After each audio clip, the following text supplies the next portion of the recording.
ಮುತ್ತುಗಳಂತೆ ಪ್ರೀತಿಯ ನೀತಿಯ ಮಾತುಗಳೆಲ್ಲ ಸುಮಧುರ ಸುಂದರ ನುಡಿಯ ಜೀವನ ಹೊಳೆಯು ಹಾನಿನ ಹೊಳೆಯು ಸರಿದೆಯೋ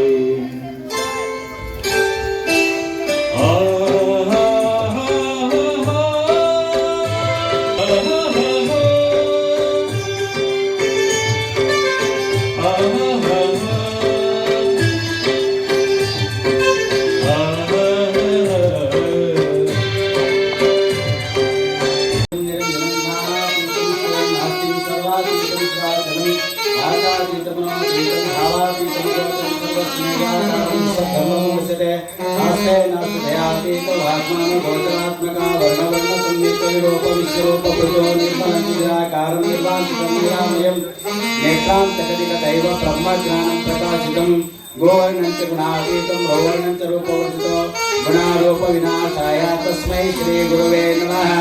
गुरुवे सर्वलोकानां विशुद्धे भौरोगिणां निधे सर्वविद्यानां श्री दक्षिणामूर्तये नमस्ते नमः।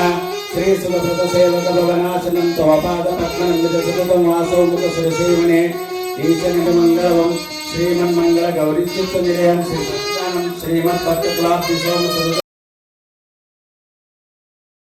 ಇದ್ದೇವೆ ನಾವೆಲ್ಲರೂ ಕೂಡ ಪುನೀತರಾಗಿದ್ದೇವೆ.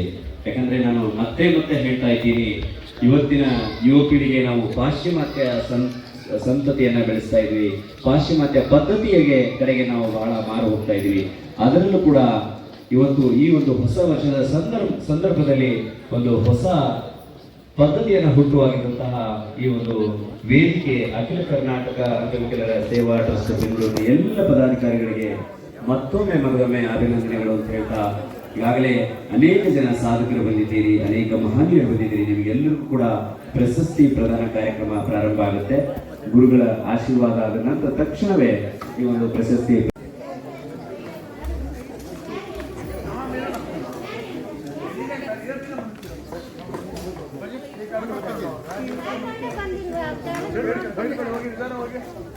ಸಾಧನೆ ಮಾಡಿರ್ತಕ್ಕಂಥ ಒಂದು ಹೆಸರಿದೆ.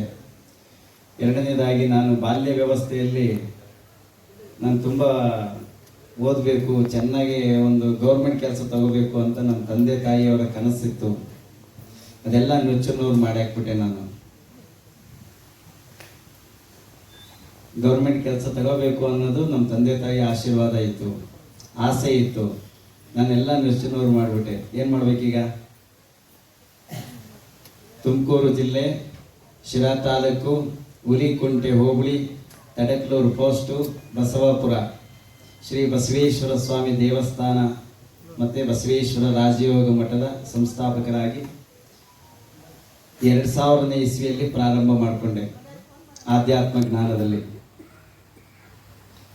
ನನ್ನ ಹೆಸರು ಬಂದ್ಬಿಟ್ಟು ಸೋಮಶೇಖರ ಅಷ್ಟೇ, ಮುಂದೆ ಇಲ್ಲ ಹಿಂದೆ ಇಲ್ಲ. ಇವತ್ತು ಶಾಸ್ತ್ರ, ಯಂತ್ರ, ಮಂತ್ರ, ತಂತ್ರ ಎಲ್ಲ ವಿಚಾರದನ್ನು ಕಲ್ತಿದ್ದಾದ್ಮೇಲೆ ತೋತಾಪುರಿ ಸೋಮಶೇಖರ ಗುರುಜಿ ಅಂತ ಬಂದ್ಬಿಡ್ತು. ತೋತಾಪುರಿ ಅಂತಂದ್ರೆ ನಿಮ್ಗೆಲ್ಲ ಅನ್ನಿಸ್ತದೆ ಏನಪ್ಪ ಈ ತರ ಇದೆ ಅಂತ. ತತ್ವಜ್ಞಾನವನ್ನು ಪರಿಪೂರ್ಣತೆಯಿಂದ ತಿಳಿದುಕೊಂಡಿರ್ತಕ್ಕಂಥ ಮಹಾಜ್ಞಾನಿ ಅಂತ. ಅದಕ್ಕೆ ಸರಿಯಾಗಿ ಏನಾಗ್ಬಿಡ್ತು ಅಂದ್ರೆ, ಈ ಕರೋನಾ ಬರೋದಕ್ಕಿಂತ ಮುಂಚೆಗೆ ಒಂದು ಡಾಕ್ಟರೇಟು, ಕರೋನಾ ಬಂದು ಸ್ವಾಮೀಜಿಯವ್ರು ಚೆನ್ನಾಗಿದ್ದಾರ ಇಲ್ಲ ಅಂತ ಹೇಳಿ 2022ರಲ್ಲಿ ಸ್ವಾಮೀಜಿಯವರು, ತೋತಾಪುರಿ ಸ್ವಾಮೀಜಿಯವರು 5 ಇಲ್ಲ ನೋಡೋಣ ಅಂತೇಳಿ ಹುಡುಕೊಂಡು ಬಂದರು. ಅವತ್ತಿನ ಸಂದರ್ಭದಲ್ಲಿ 2022ರಲ್ಲಿ ಸ್ವಾಮೀಜಿಯವರು ತುಂಬಾ ಚೆನ್ನಾಗಿದ್ದಾರೆ, ಸ್ವಾಮೀಜಿಯವರು ಸಾಧನೆ ಮಾಡಿದ್ದಾರೆ, ತುಂಬಾ ಸಾಧನೆ ಮಾಡಿದ್ದಾರೆ ಅನ್ನೋದನ್ನ ಅವ್ರನ್ನ ಏನ್ ಮಾಡ್ತಾರೆ ಅಂದ್ರೆ ನಮ್ಮ ಎದುರಿಗೆ ಕೇಳೋದಿಲ್ಲ. ನಮಗೆ ಕೇಳಿ ನಾವ್ ಏನಾದ್ರು ಒಂದು ಹೇಳ್ತಿರ್ತೀವಿ, ಪಕ್ಕದವ್ರನ್ನ ವಿಚಾರಿಸ್ತಾರೆ. ನೋಡಿ, ಅವ್ರು ಏನ್ ಹೇಳಿದ್ರೆ ಅದನ್ನ ಕರ್ಕೊಂಡು ಹೋಗ್ಬಿಟ್ಟು 2ನೇ ಡಾಕ್ಟರೇಟ್ ಪದವಿಯನ್ನು ಕೊಟ್ಟರು.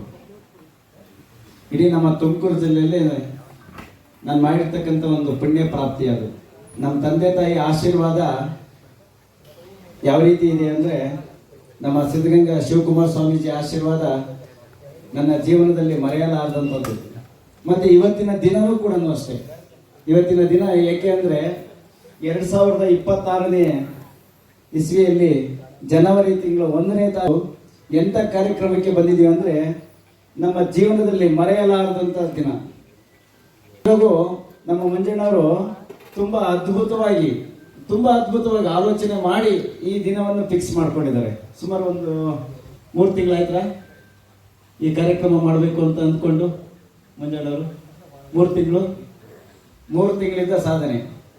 ಅದ್ರಿಗೂ ಗುರುವಾರ 1ನೇ ತಾರೀಕು ಬರ್ತದೆ. ಯೋಚನೆ ಮಾಡಿ, ಅವರ ಒಂದು ಆಲೋಚನೆ ಯಾವ ರೀತಿ ಇದೆ. ಅಖಿಲ ವಿಕಲರ ಒಂದು ಸಂಸ್ಥೆಗೆ ಇವತ್ತು ಗುರುಗಳನ್ನು ಕರೆಸಿ ಗುರುವಂದನ ಕಾರ್ಯಕ್ರಮ ಮಾಡಬೇಕು. ಗುರುಗಳು ಆಶೀರ್ವಾದ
ಯಾವಾಗ ಇರ್ತಾರೋ ನಾನು ನಿಮ್ಮ ಶಂಕರ್ನಾಗ ನಿಮ್ಮ ಜೊತೆಲೇ ಇರ್ತೀನಿ. ನನ್ನ ಪ್ರೀತಿಯ ಆಟೋ ಚಾಲಕರೇ, ನನ್ನ ಮಿತ್ರರೇ, ನನ್ನ ಫೋಟೋ ಆಟೋದಲ್ಲಿ ಇದ್ದು ಇಡೀ ಕರ್ನಾಟಕ ತುಂಬಾ ಓಡಾಡಿಸ್ತೀರ. ದಿನನಿತ್ಯ ಒಂದಲ್ಲ ಒಂದು ರೀತಿ ನನ್ನನ್ನು 7 ಕೋಟಿ ಕನ್ನಡಿಗರಿಗೆ ನೆನಪು ಮಾಡಿಕೊಡ್ತಿರೋ ಆಟೋ ಚಾಲಕರಿಗೆ, ನನ್ನ ಅಪಾರ ಅಭಿಮಾನಿಗಳಿಗೆ ನನ್ನ ನಮಸ್ಕಾರ. ನಿಮ್ಮ ಪ್ರೀತಿ ವಿಶ್ವಾಸಕ್ಕೆ ನನ್ನ ಆಸೆ ಏನಪ್ಪಾ ಅಂದ್ರೆ ಕರ್ನಾಟಕ ಇರೋವರೆಗೂ 100 1,000 ಜನ್ಮ ಮತ್ತೆ ನಾನು ಕನ್ನಡ ನಾಡಲ್ಲಿ ಕನ್ನಡ ಮಣ್ಣಲ್ಲೇ ಹುಟ್ಟಬೇಕು, ನಿಮ್ಮ ಪ್ರೀತಿ ಋಣ ತೀರಿಸಬೇಕು ಅಂತ ತಾಯಿ ಭುವನೇಶ್ವರಿ ಹತ್ರ ಪ್ರಾರ್ಥನೆ ಮಾಡ್ತೀನಿ. ಇನ್ನೊಂದೇನಪ್ಪ ಅಂದ್ರೆ ಕನ್ನಡವನ್ನು ಮಾತಾಡಿ, ಕನ್ನಡವನ್ನು ಉಳಿಸಿ, ಕನ್ನಡವನ್ನು ಬೆಳೆಸಿ. ಜೈ ಕರ್ನಾಟಕ ಮಾತೆ, ನಿಮ್ಮ ಪ್ರೀತಿಯ ಶಂಕರ್ನಾಗ್.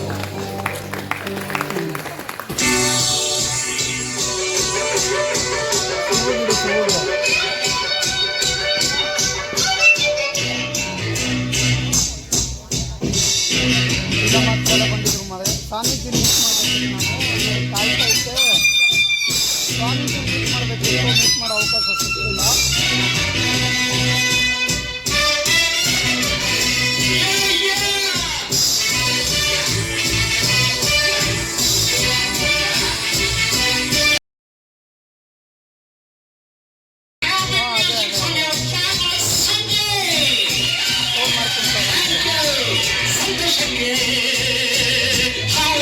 ಸಂತೋಷಕ್ಕೆ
ಹರಡುವಂತೆ ದುಂಬಿಯನ್ನು ಕರೆಯುವಂತೆ ಬಾಣವಾಗಿ ಕೇಳುವಂತೆ ನಾದಗಂಗೆ ಹರಿಯುವಂತೆ ಕಲ್ಲು ಕೂಡ ಕರಗುವಂತೆ ಸಂತೋಷಕ್ಕೆ ಹಾಡು ಸಂತೋಷಕ್ಕೆ ಕುಣಿತ ಅದಕ್ಕೆ ಕುಣಿತ ನಲಿತ ಅದಕ್ಕೆ ನಲಿತ ನನ್ನಂತೆ ಸಂತೋಷಕ್ಕೆ ಹಾಡು ಸಂತೋಷಕ್ಕೆ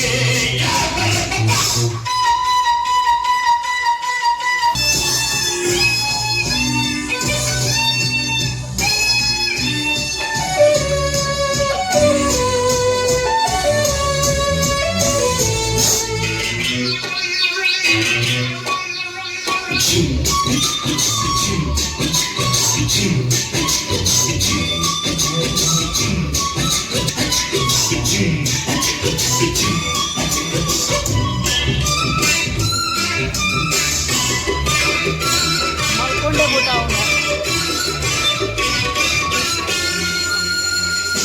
ತಿಳಿಯಲೇನು ಕಿರಿಯಲೇನು ಹರುಷ ಪಡಲು ಭೇದವೇನು ಹಿರಿಯವೇನು ಕಿರಿಯರೇನು ಹರುಷ ಪಡಲು ಭೇದವೇನು ಎಲ್ಲ ಸೇರಿ ಹಾಡಿದಾಗ ಸುರಿವ ಮಳೆಯ ಹರಿಯುತ್ತೇನು ಸೊಕ್ಕ ಕಂಡು ಮಜದೇನು ಸಂತೋಷಕ್ಕೆ ಹಾಡು ಸಂತೋಷಕ್ಕೆ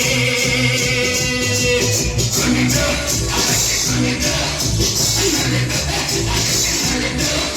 ನನ್ನಂತೆ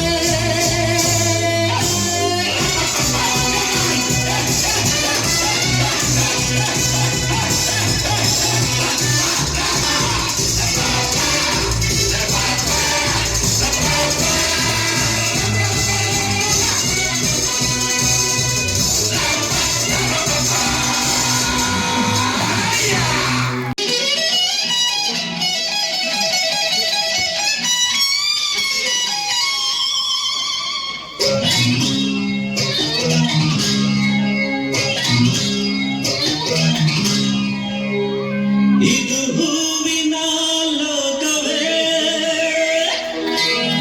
ಇಲ್ಲಿ ಗೆಳತಿಯರಿಲ್ಲವೇ ಹೇಗೆ ನಾ ಹಾಡಲಿ ಹೇಳಿ ಹೂಗಳೇ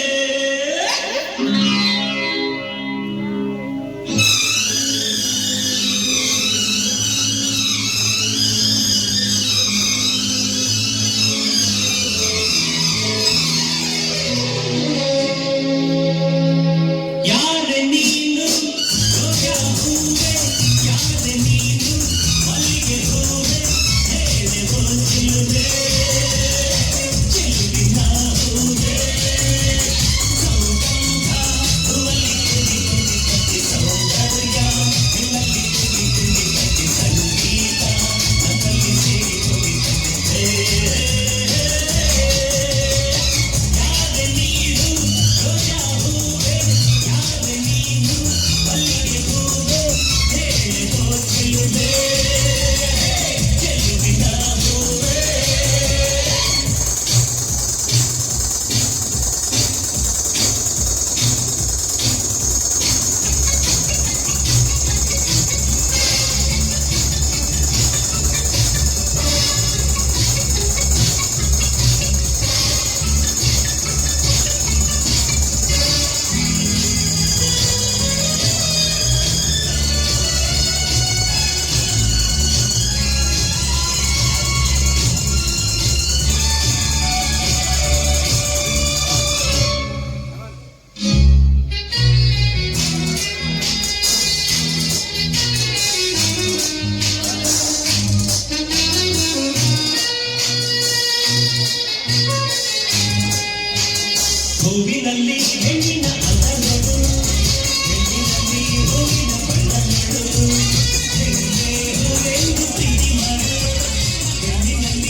ಪಾತ್ರ ಮಾಡಿದ್ದೀರಾ ಅಂದ್ರೆ ಈಗ ಒಂದು ಪಿಕ್ಚರ್ ಮೊನ್ನೆ ರಿಲೀಸ್ ಆಗಿದೆ ಫಾದರ್ ಅಂತ.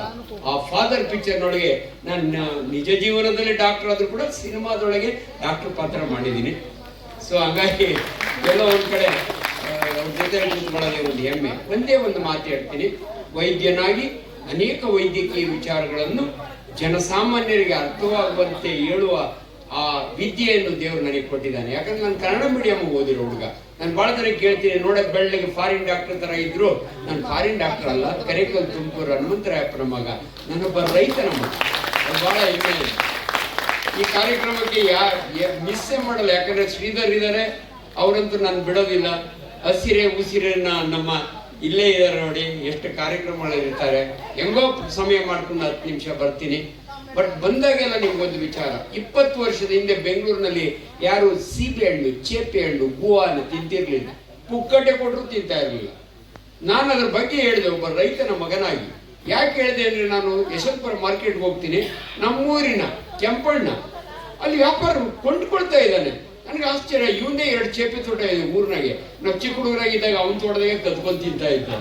ಅಂಥದ್ರೊಳಗೆ ಈ ವಯ ಯಾಕೆ ಬಂದ? ನಾನು ನೋಡಿದೆ, ಕೆಂಪಣ್ಣ ಡಾಕ್ಟ್ರೇ ನಾನು ಎಲ್ಲೆಸ್ ಓದಿದ್ದೀನಿ ಗೊತ್ತಾ ಅಂದ್ರು. ಸರಿ ಕಣ್ಣಣ್ಣ ಅಂದ.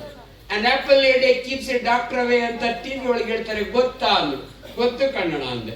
ಆಮೇಲೆ ಹೇಳಿದೆ, ಊರಿಗೆ ಬರ್ತೀನಿ, ಕರ್ಗ ನಡೆಯುತ್ತಲ್ಲ, ಅವು ವೇದಿಕೆ ಮೇಲೆ ನಿಂತ್ಕೊಂಡು ನಾನು ಹೇಳ್ತೀನಿ, ನೀನೇನೋ ಟಿವಿ ಒಳಗೆ ನೋಡಿ on apple A day keeps A doctor away. ಅಮ್ಮ, ನಾನು 20 ವರ್ಷದ ಹಿಂದೆ ಹೇಳಿದ ಮಾತು, ಈ ಚೇಪೆ ಹಣ್ಣು a day can keep 6 doctors ಅವೇ.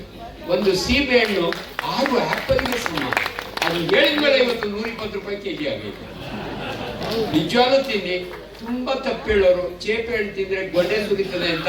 ಇಲ್ಲ, ಗೊಣ್ಣೆ ಸುರಿಯೋ ಕಾಲದಲ್ಲಿ ಚೇಪೆ ಹಣ್ಣು ಹುಟ್ಟುತ್ತೆ. ಹಣ್ಣು ಚೇಪೆ ಬೀಜ ನಿಮ್ ಕರುಳನ್ನ ಕೆಡಿಸುತ್ತೆ ಅಂದ್ರೆ, ನಾನು ಸರ್ಜಿಕಲ್ ಗ್ಯಾಸ್ಟ್ರೋಎಂಟ್ರಾಲಜಿಸ್ಟ್ ಇದ್ದೀನಿ. ನೀವು ಆಹಾರದಲ್ಲಿ ಫೈಬರ್ ಅಂತೀರಿ, ಆ ಚೇಪೆ ಬೀಜನ ನೀವು ಅಗಿಲಿಕ್ಕಾಗಲ್ಲ, ನಿಮ್ಮ ಸ್ಟಮಕ್ ಕರಗಿಸ್ಲಿಕ್ಕಾಗಲ್ಲ, ಅದಂಗೆ ಪಾಸ್ ಆಗುತ್ತೆ. ಯಾರಿಗೆ ಫೈಬರ್ ಜಾಸ್ತಿ ಇರುತ್ತಲ್ಲ ಅವ್ರಿಗೆ ಮಲಬದ್ಧತೆ ಆಗಲ್ಲ. ಇವತ್ತು ನಿಮ್ಮ ಮಕ್ಕಳು 2-3 ದಿನ ಆದ್ರೂ ಮೋಷನ್ ಮಾಡಲ್ಲ ಅಂದ್ರೆ, ಅವ್ರು ಸರಿಯಾಗಿ ಹಣ್ಣುಗಳು ತಿಂತಾ ಇಲ್ಲ, ಸೊಪ್ಪು ತರಕಾರಿ ತಿಂತಾ ಇಲ್ಲ, ಬರೀ ಜಂಕ್ ಫುಡ್ ತಿಂತವೆ, ಚಾಕ್ಲೇಟ್ ತಿಂತವೆ. ದಯವಿಟ್ಟು ನಿಮ್ಮ ಮಕ್ಕಳು ಸರಿಯಾಗಿ ಮೋಷನ್ ಆಗ್ಬೇಕಾದ್ರೆ ದಿನಕ್ಕೊಂದು ಚೇಪೆ ಹಣ್ಣು ಕೊಡಿ. ಈಗ ಇನ್ನೊಂದು ಮಾತನ್ನು ಹೇಳಿ, ಇವತ್ತು ಮೊನ್ನೆ ತಾನೇ ಒಂದು ದೊಡ್ಡ ಸುದ್ದಿ ಇತ್ತು. ಕಳೆದ ತಿಂಗಳು ಕರ್ನಾಟಕ ರಾಜ್ಯ ಸರ್ಕಾರ ನನ್ನನ್ನು, ಡಾಕ್ಟ್ರೆ ನಿಮ್ಮ ವಿಡಿಯೋಸ್ ಎಲ್ಲ ಬಹಳ ಪಾಪ್ಯುಲರ್ ಇರ್ತವೆ, ಕರ್ನಾಟಕ ರಾಜ್ಯ ಸರ್ಕಾರ ಆಸಿಸ್ ಪ್ರೇಮ್ಜಿ ಆರ್ಗನೈಸೇಷನ್ 71 ಲಕ್ಷ ಕೋಳಿ ಮೊಟ್ಟೆಯನ್ನ ಸರ್ಕಾರಿ ಶಾಲಾ ಮಕ್ಕಳಿಗೆ ಕೊಡ್ತಿದ್ದಾರೆ. ಅನ್ಫಾರ್ಚುನೇಟ್ಲಿ ಮಕ್ಕಳು ತಿಂತಾ ಇಲ್ಲ. ಯಾಕಂದ್ರೆ ತಂದೆ ತಾಯಿಗಳಿಗೆ ತಪ್ಪು ಕಲ್ಪನೆ ಇದೆ. ಕೋಳಿ ಮೊಟ್ಟೆನ ಬ್ರಾಹ್ಮಣರು ತಿನ್ನಲ್ಲ, ಲಿಂಗಾಯತರು ತಿನ್ನಲ್ಲ. ಆದ್ರೆ ನೀವ್ ಹೇಳಿ, ಪ್ರತಿಯೊಬ್ಬರು ಯಾಕೆ ಗೊತ್ತಾ, ಕೋಳಿ ಮೊಟ್ಟೆ ಇಸ್ ಎ ವೆಜಿಟೇರಿಯನ್ ಫುಡ್. ಹೆಂಗ್ರಿ ಡಾಕ್ಟ್ರೆ ನೀವು ಹೇಳ್ತೀರಿ ಅಂದ್ರೆ, ಈ ಕೋಳಿ ಮೊಟ್ಟೆಯನ್ನು ಕಾವು ಕೊಟ್ರೆ ಮರಿ ಆಗಲ್ಲ, ಇಟ್ಸ್ ಅನ್ ಅನ್ಫರ್ಟಿಲೈಸ್ಡ್ ಎಗ್. ಹಂಗಾಗಿ ಇದು ವೆಜಿಟೇರಿಯನ್. ನೀವು ಬೆಂಗಾಳಕ್ಕೆ ಹೋದ್ರೆ ಬ್ರಾಹ್ಮಣರೆಲ್ಲ ಮೀನ್ ತಿಂತಾರೆ, ಯಾಕಂದ್ರೆ ಸಮುದ್ರದ ಬದನೆಕಾಯಿ ಅಂತಾರೆ ಅದನ್ನ. ಹಾಗೆ ದಯವಿಟ್ಟು ನೀವೆಲ್ಲರೂ ಕೂಡ ನಿಮ್ಮ ಮಕ್ಕಳಿಗೆ, ನೀವು ಕೂಡ, ನಾನು ದಿನಕ್ಕೊಂದು ಮೊಟ್ಟೆ ತಿಂತೀನಿ, ಬೇಯಿಸಿದ ಮೊಟ್ಟೆ. ನಿಮ್ಗೊಂದು ಕನ್ಫ್ಯೂಷನ್ ಇಲ್ಲಿ, ನಾಟಿ ಮೊಟ್ಟೆ ತಿನ್ಬೇಕಾ ಫಾರ್ಮ್ ಮೊಟ್ಟೆ ತಿನ್ಬೇಕಾ? ಯಾವ್ದು ಬೇಕಾದ್ರೂ ತಿನ್ನಿ, ರುಚಿ ಮಾತ್ರ ಬದಲಾಗುತ್ತೆ, ಆದ್ರೆ ಅದು ನ್ಯೂಟ್ರಿಷನ್ ಬದಲಾಗೋದಿಲ್ಲ. ಎರಡನೇದು, ಕೋಳಿ ಮೊಟ್ಟೆಯಲ್ಲಿರುವ ಭಂಡಾರ ತಿಂದ್ರೆ ಹಾರ್ಟ್ ಅಟ್ಯಾಕ್ ಆಗುತ್ತಾ? 100% ಆಗಲ್ಲ. ಯಾಕಂದ್ರೆ ಕೊಲೆಸ್ಟ್ರಾಲ್ ನಲ್ಲಿ 2 ವಿಧ ಇದೆ. ಒಂದು LDL ಕೊಲೆಸ್ಟ್ರಾಲ್, ಒಂದು HDL cholesterol. HDL cholesterol is A good cholesterol, ನಿಮ್ಮ ಹೃದಯವನ್ನು ಪ್ರೊಟೆಕ್ಟ್ ಮಾಡುತ್ತೆ. ದಯವಿಟ್ಟು ಇವತ್ತು ನನ್ನ ಮಾತನ್ನು ಕೇಳಿದ ಮೇಲೆ, ನಾನು ವೆರಿ ಎಕ್ಸ್ಪೀರಿಯನ್ಸ್ ಸರ್ಜಿಕಲ್ ಗ್ಯಾಸ್ಟ್ರೋ, 40 ವರ್ಷದಿಂದ ನಾನು ಈ ಪ್ರೊಫೆಷನ್ ಅಲ್ಲಿ ಇದ್ದೀನಿ. ಅಂಗವಿಕಲರ ದಿನ ಅವ್ರನ್ನ ವಿಶಿಷ್ಟ ಗುಣದವರು ಅಂತ ಹೇಳ್ತಾರೆ. ನಾನು ಪ್ರಾಮಿಸ್ ಹೇಳ್ತೀನಿ ನಿಮಗೆ, ಕಳೆದ 40 ವರ್ಷದಿಂದ ನಾನು ಎಲ್ಲ ಅಂಗವಿಕಲರಿಗೂ ಫ್ರೀ ಟ್ರೀಟ್ಮೆಂಟ್ ಕೊಟ್ಟಿದ್ದೀನಿ. ಇದು ನನ್ನ ಸಮಾಜ ಸೇವೆ. ನಾವೆಲ್ಲ ಹಳ್ಳಿ ರೈತರ ಮಕ್ಕಳಾಗಿ ನಾನು ಅವೆಲ್ಲ ಹೇಳಿದೆ. ನಾವು ಆ ಸಮಯದಲ್ಲಿ ಓದವಾಗ ಚಪ್ಪಲಿ ಇರಲಿಲ್ಲ. ನಾನು ಇನ್ಫ್ಯಾಕ್ಟ್ MBBSಗೆ ಫ್ರೀ ಸೀಟ್ ಸಿಕ್ತು. ನನ್ನ ಅಣ್ಣ ಟೀಚರ್ ಇದ್ರು, 40 ರೂಪಾಯಿ ಬಾಟಾ ಶೂ ತಗೊಂಡು 1 ವರ್ಷದಿಂದ ಹಾಕೋತಿದ್ರು. ನನ್ನ ಅಣ್ಣನ ಶೂ ಹಾಕೊಂಡು ನಾನು MBBS ಮುಗಿಸ್ದೆ. ಆದ್ರೆ ಇವತ್ತು ದೇವ್ರು ನಾನು ಚೆನ್ನಾಗಿಟ್ಟಿದ್ದಾನೆ. ಯಾರಿಗೆ ಬೇಕಾದ್ರೂ ಫ್ರೀ. ಇವತ್ತು 71 ವರ್ಷ ನನಗೆ. ಇದುವರೆಗೆ ಅಂಗವಿಕಲರಿಗೆ ಫ್ರೀ ಮಾಡ್ತಿದ್ದೆ. ಈ ಸಭಾಂಗಣದಲ್ಲಿ ಇರೋರು ಯಾರೇ ಬನ್ನಿ, ನಾನು ನಿಮಗೆ ಫ್ರೀ ಕನ್ಸಲ್ಟೇಷನ್ ಕೊಡ್ತೀನಿ. ಯಾಕಂದ್ರೆ ಪುಕ್ಕಟ್ಟೆ ಮೆಡಿಸಿನ್ ಕೊಟ್ಬಿಟ್ರೆ ನೀವು ಒಪ್ಪಲ್ಲ. ಡಾಕ್ಟ್ರೆ ಪುಕ್ಕಟ್ಟೆ ತಗೊಂಡ್ರೆ ಕಾಯಿಲೆ ವಾಸಿ ಆಗಲ್ಲ ಅಂತೀರಿ, ಅದಕ್ಕೆ ಮೆಡಿಸಿನ್ ದುಡ್ಡುಗಳು ಕೊಟ್ಟರು ಇಸ್ಕೊತೀವಿ. ಆದ್ರೆ ನನ್ನ ಕನ್ಸಲ್ಟೇಷನ್ ನಿಮ್ಗೆ ಇವತ್ತು ಗೊತ್ತಿರಲಿ, ಒಬ್ಬ ಸರ್ಜನ್ಗೆ ನನ್ನ ಕೊಲಂಬಿಯಾಶಿ ಒಳಗೆ ಮಣಿಪಾಲ್ನಲ್ಲಿ 3 ದಿನ ಮೊದಲೇ ನೀವು ಅಪಾಯಿಂಟ್ಮೆಂಟ್ ತಗೋಬೇಕು. ಒಂದು ಕನ್ಸಲ್ಟೇಷನ್ 1000 ರೂಪಾಯಿ ತಗೋತಾರೆ. ಆದರೆ ನನ್ನ ನರ್ಸಿಂಗ್ ಹೋಮ್ ಅವ್ರು ಕೊಟ್ಟಷ್ಟು ತಗೊಳ್ತಾರೆ. ಆದ್ರಿಂದ ನಾನು ನಿಮ್ಮೆಲ್ಲರಿಗೂ ಫ್ರೀ ಕನ್ಸಲ್ಟೇಷನ್ ಅಂದ್ರೆ ಇನ್ನ ಸಾಯುವವರಿಗೂ, ಅಂದ್ರೆ ಯಾವಾಗ ಸತ್ತೋಗ್ತೀರಾ ಡಾಕ್ಟ್ರೆ ನಿಮ್ಗೆ ಹೇಳ್ಬಿಡ್ತೀನಿ ನಾನು. ನಡೆದಾಡುವ ದೇವರು ಶ್ರೀ ಶ್ರೀ ಶಿವಕುಮಾರ ಸ್ವಾಮಿಗಳು 111 ವರ್ಷ ಬದುಕಿದ್ರು. ನಿಮಗೊಂದು ನೆನಪು ಹೇಳ್ಬಸ್ತೀನಿ ನಾನು. ದೇವರು ನಾಯಿಗೆ 20 ಇಯರ್ಸ್, ಕತ್ತೆಗೆ 40 ಇಯರ್ಸ್, ಮನುಷ್ಯನಿಗೆ 120 ವರ್ಷ. 3 ಕತ್ತೆ ವಯಸ್ಸು ಮನುಷ್ಯನಿಗೆ ಕೊಟ್ಟಿರೋದು. ಮನುಷ್ಯರು ಅಟ್ಲೀಸ್ಟ್ 100 ವರ್ಷ ಬದುಕಬೇಕು. ಸ್ವಾಮೀಜಿಗಳು 120 ವರ್ಷ ಬದುಕಿದ್ರು. ಅವ್ರ ಡೇಟ್ ಆಫ್ ಬರ್ತ್ ಸರಿಯಾಗಿ ಕ್ಯಾಲ್ಕುಲೇಟ್ ಆಗಿಲ್ಲ. ನಾನು 100 ವರ್ಷ ಬದುಕ್ತೀನಿ. ನೀವೆಲ್ಲರೂ 100 ವರ್ಷ ಬದುಕಬೇಕು. ಏನಾದ್ರು ಟ್ರೀಟ್ಮೆಂಟ್ ಏನಿಲ್ಲ ಪುಕ್ಕಟೆ ಕನ್ಸಲ್ಟೇಷನ್ ಹೇಳಿ ಹೋಗಿ ಕೂತ್ಕೊತೀನಿ. ನೀವು ನೋಡಿ 100 ವರ್ಷ ಬದುಕಬೇಕಾದ್ರೆ ಇದು ಕನ್ನಡ ರಾಜ್ಯೋತ್ಸವದ ತಿಂಗಳು, ನವೆಂಬರ್, ಡಿಸೆಂಬರ್ ಥ್ರೂ ನಾವು ಕನ್ನಡಿಗರು ಇದನ್ನ ಹಾಕೊಂಡ ತಕ್ಷಣನೇ ಆ ಹೆಮ್ಮೆ ಬರುತ್ತೆ. ಕುವೆಂಪು ಅವರು ಹೇಳಿದ್ರು, ಕನ್ನಡಕ್ಕೆ ಕೈ ಎತ್ತು ನಿನ್ನ ಕೈ ಕಲ್ಪವೃಕ್ಷ ಆಗುವುದು ಅಂತ. ಅದೇ ಡಿ ವಿ ಗುಂಡಪ್ಪನವರು, ಅವ್ರಿಗೆ ನೊಬೆಲ್ ಅವಾರ್ಡ್ ಸಿಗ್ಬೇಕಾಗಿತ್ತು, ಸಿಗಲಿಲ್ಲ. ಅವರ ಮಾತು ಎಷ್ಟು ಚೆನ್ನಾಗಿ ಹೇಳಿದ್ದಾರೆ ಅಂದ್ರೆ ನೀವು ಅದನ್ನ ಕೇಳಿಸ್ಕೊಳ್ಳಿ. ನೀವು 100 ವರ್ಷ ಬದುಕಿದ್ರೆ ನಾನು ಕೇಳಿ. ನಗುವಾತ್ಮ ಪರಿಮಳವ ಪಸರಿಸುವ ಕುಸುಮ, ನಗು ನಗುತ್ತ ಬಾಳು, ನಗುವ ನಗಿಸುವ, ನಗಿಸಿ ನಗುತ್ತ ಬಾಳುವ ವರವನ್ನು ಬೇಡಿಕೊಳ್ಳುವ ಮಂಕುತಿಮ್ಮ. ನೀವು ಖುಷಿ ಇದ್ದೀರಿ, ನಂತರ ಇರ್ಲಿ. ನಾನು ಇಷ್ಟು ಹೇಳ್ತೀನಿ ಪೇಜ್, ಯಾಕಮ್ಮ ಇಷ್ಟು ಕೊರತೀಯ, ಖುಷಿಯಾಗಿರಮ್ಮ. ಆಕಾಶ ಅಂತೂ ಕಳ್ಸಿ ಬಿದ್ದೋಗಲ್ಲ. ಬೈ ಚಾನ್ಸ್ ಬಿದ್ದೋದ್ರೆ ಸಿದ್ದರಾಮಣ್ಣವ್ರ ತಲೆ ಮೇಲೆ ಬೀಳ್ತದ ಕಳಮ್ಮ ಅಂದ್ರೆ ಅಯ್ಯಮ್ಮ ನಂಬೋದೇ. ಹಂಗಾಗಿ ಆನೆ ಕಷ್ಟ ಆನೆಗೆ, ಸೊಳ್ಳೆ ಕಷ್ಟ ಸೊಳ್ಳೆಗೆ, ಸೋನಿಯಾ ಗಾಂಧಿ ಕಷ್ಟ ಆಯಮ್ಮನಿಗೆ, ನನ್ನ ಕಷ್ಟ ನನಗೆ, ನಿಮ್ ಕಷ್ಟ ನಿಮ್ಗೆ. ದಯವಿಟ್ಟು ಈ ಎಲ್ಲ ಕಷ್ಟಗಳ ಮಧ್ಯೆ ಖುಷಿಯಿಂದ ಇದ್ರೆ ನೀವು 100 ವರ್ಷ ಬದುಕ್ತೀರಿ. ಅದಕ್ಕೆ ವಿಜ್ಞಾನ ಇದೆ. ನೀವು ನಗ್ನಗ್ತಾ ಇದ್ರೆ ನಿಮ್ ಬ್ರೈನ್ ನಲ್ಲಿ ಎಂಡಾರ್ಫಿನ್ ಅಂತ ವಂಡರ್ಫುಲ್ ಹಾರ್ಮೋನ್ ಇದೆ. ಅದು ನಿಮ್ಮನ್ನ ಖುಷಿಯಾಗಿರುತ್ತೆ. ಅದೇ ನಿಮಗೆ ಸಿಟ್ಟು ಬಂದ್ರೆ ದೇವರು ನಿಮ್ಗೆ ಒಂದು ಹಾರ್ಮೋನ್ ಕೊಟ್ಟಿದ್ದಾನೆ. ಕಿಡ್ನಿ ಮೇಲೆ ಅಡ್ರಿನಲ್ ಗ್ಲ್ಯಾಂಡ್ ಅಂತ ಇದೆ, ಅಡ್ರಿನಲ್ ಅಂತ ಹಾರ್ಮೋನ್ ಇದೆ. ಈ ಹಾರ್ಮೋನ್ ಕೆಲಸ ಏನ್ ಗೊತ್ತಾ, ನೀವು ಯಾವತ್ತು 8 ಅಡಿ ಕಾಂಪೌಂಡ್ ನ ಜಗಿರಿರಲ್ಲ. ಕಾಂಪೌಂಡ್ ಪಕ್ಕದಲ್ಲಿ ನಿಂತ್ಕೊಂಡು ಮೊಬೈಲ್ ನೋಡ್ತಿರ್ತೀರಿ, ಸಡನ್ ನಾಗರಾವ್ ಬರುತ್ತೆ, ಛಕ್ ಅಂತ ಜಂಪ್ ಮಾಡ್ತೀರಿ. ಯಾಕೆ ಜಂಪ್ ಮಾಡ್ತೀರಿ ಗೊತ್ತಾ, ನಿಮ್ ಅಡ್ರಿನಲ್ ಪಂಪ್ ಹೊಡಿತದೆ, ನಿಮ್ಗೆ ಗೆಲ್ತದೆ. ದೇವರು ನಿಮ್ಗೆ ಅಡ್ರಿನಲ್ ಕೊಟ್ಟಿರೋದು ಜೀವ ಉಳಿಸ್ಕೊಳಕ್ಕೆ. ನೀವೇನ್ ಮಾಡ್ತೀರಿ, ಆಟೋದೊಂದ್ ಜೊತೆ ಜಗಳ, ಎಂಡ್ರ ಜೊತೆ ಜಗಳ, ಮಗನ ಮೇಲೆ ಸಿಟ್ಟು ಎಲ್ಲ ಮಾಡಿ ನಿಮ್ ಅಡ್ರಿನಲ್ ಪಂಪ್ ಹೊಡೆದು BP ಬಂದು ಸತ್ತೋಗ್ಬಿಡ್ತೀವಿ. ಆದ್ರಿಂದ ನಗ್ತಾ ಇರಿ ಅಂತ ಹೇಳಿ ನನಗೆ ಅವಕಾಶ ಕೊಟ್ಟಿದ್ದೀವಿ. ನೀವೆಲ್ಲರಿಗೂ ಒಂದ್ಸೆ ಸ್ವಲ್ಪ ಬೇಗ ಹೋಗ್ತೀನಿ.